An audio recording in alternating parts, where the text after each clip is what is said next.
Imagine a Renaissance emperor or a pope or a king decided to put together the finest possible version of an existing manuscript, then illustrated by Leonardo, Michelangelo, Bellini, Raphael, Giorgione. It would be almost a surreal concept, but yet that is exactly what this is, but made in 16th century Persia.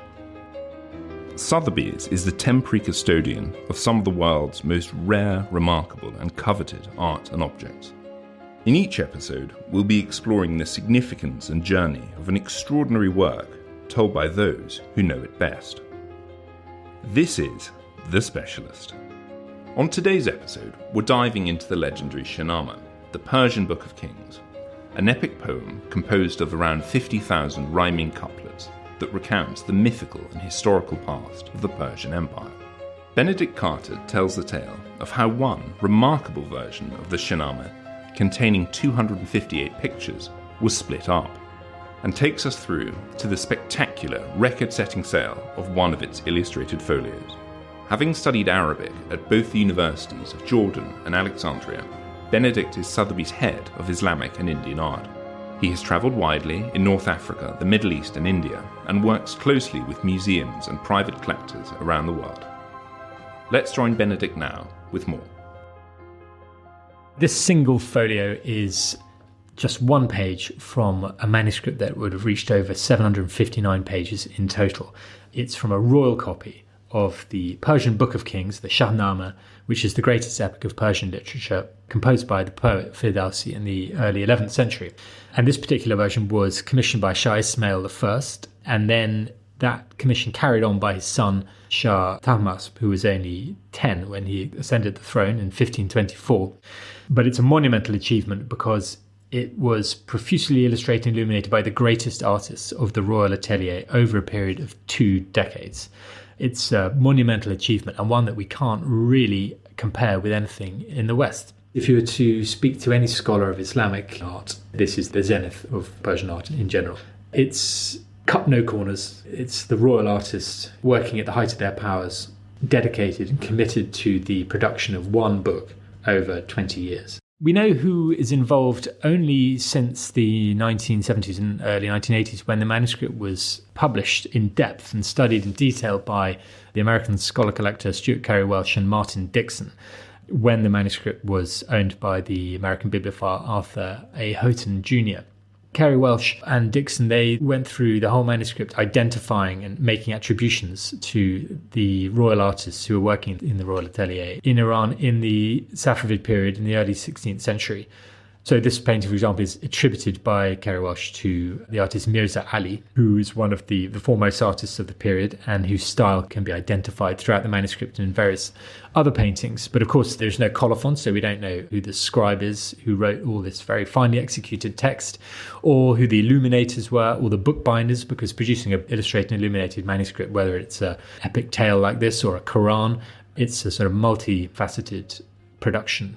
So a lot of that is anonymous, but we know that it's pretty much the finest example, the finest Shahnameh that was ever made. In 1567, a Safavid embassy left Iran for Turkey with 34 camels loaded with gifts to be presented to the Ottoman Turkish Sultan Selim II. And the Shahnameh and a Quran that went alongside it were at the very top of the list of tributes. And for 300 years, the manuscript stayed in Turkey before it was acquired by Baron Edmund de Rothschild, who lent it for exhibition for the first time it had ever been seen in public at the Musée des Arts Décoratifs in Paris in 1903. Later on, it was inherited by Maurice de Rothschild in 1934. Then it was appropriated by the Nazi Party in World War II, before being restituted to the family in 1948 after the war. Maurice decided to sell the Shahnameh in New York, where it sold to American bibliophile Arthur A. Houghton Jr. He was the benefactor of the Houghton Library at Harvard, and this is where the modern history of the manuscript really starts. He originally disbound the manuscript, so individual leaves could be exhibited at the Grolier Club and elsewhere. And then he tried and failed to sell the manuscript whole to the Shah of Iran, and the price given was $28.5 million, and this was rejected. And the result of that was that in 1971, 76 folios were donated to the Metropolitan Museum of Art in New York. And this was followed by a sale of 7 folios at auction in 1976. And then other sales followed. And so the great manuscripts began to be broken up. Today, it would be almost unthinkable that a manuscript like this, with this royal provenance and this quality and this sort of touchstone of culture for Persian art, would be broken up like that. Here at Sotheby's, we had sales at various points in the 90s and 2000s.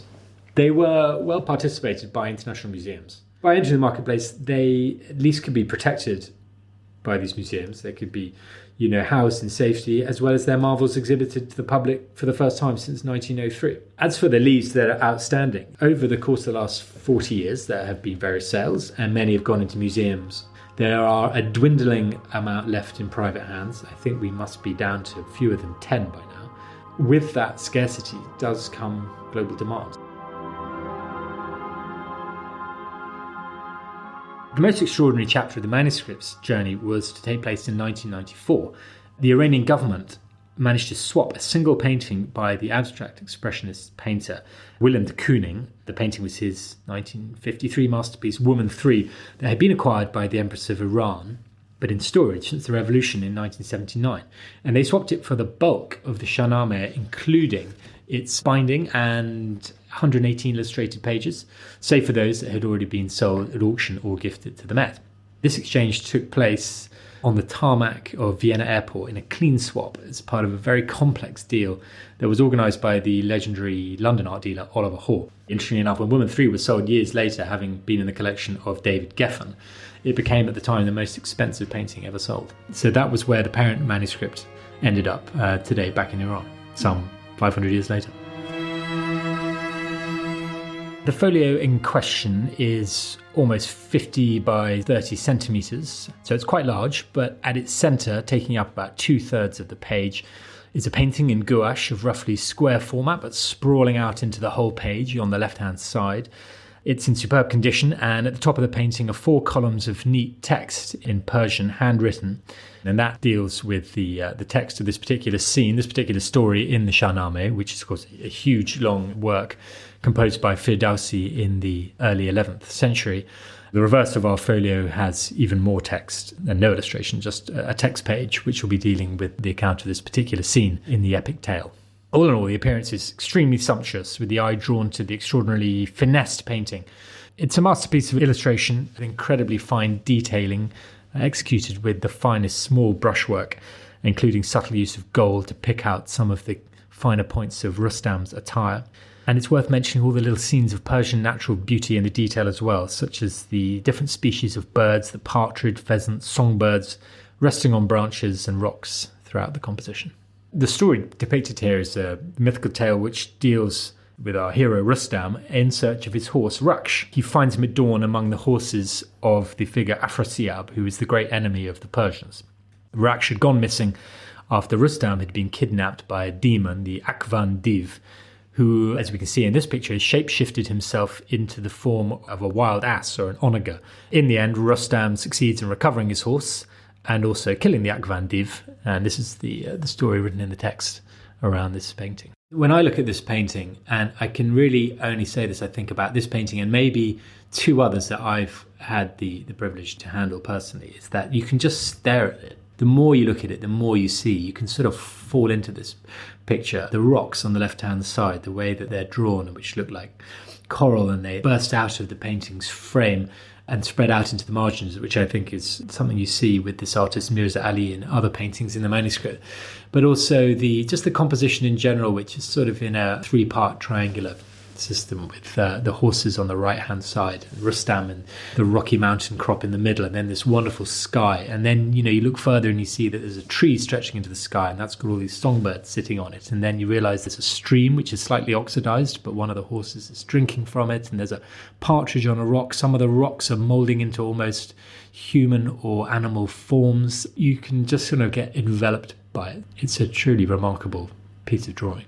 So this particular folio was part of the parent manuscript until its removal by Arthur Houghton. It then came to auction in 1988, where it was for sale actually at Christie's alongside 13 other folios in a dedicated sale of 14 leaves from the Shahnameh of Shah Tahmasp, which at the time was called, generally referred to as the Houghton Shahnameh because of the ownership of Arthur Houghton at the time.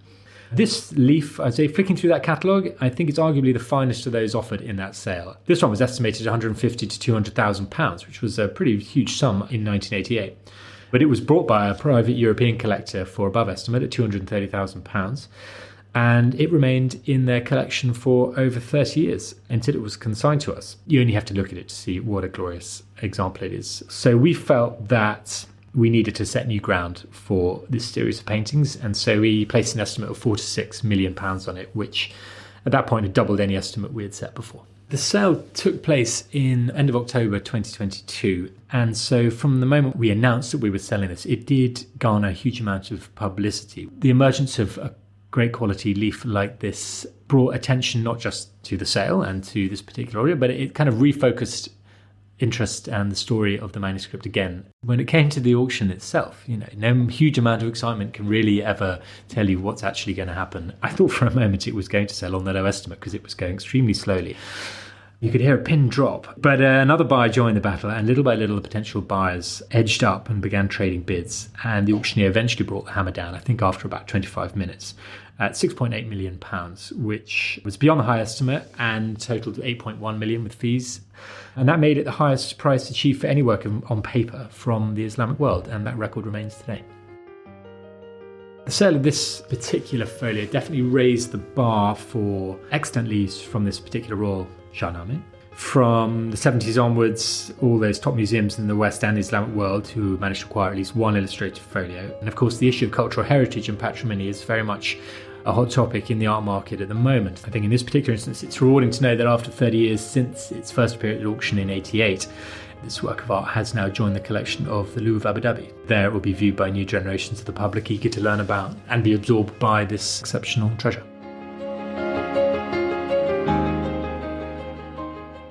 Thank you for joining us on The Specialist. This has been brought to you by Sotheby's Financial Services. SFS offers asset-based loans to unlock the value of your fine art, automobiles, and other luxury collectibles. To step further into the world of Sotheby's, visit any one of our galleries, which are open to the public. Go to sotheby's.com to find out more.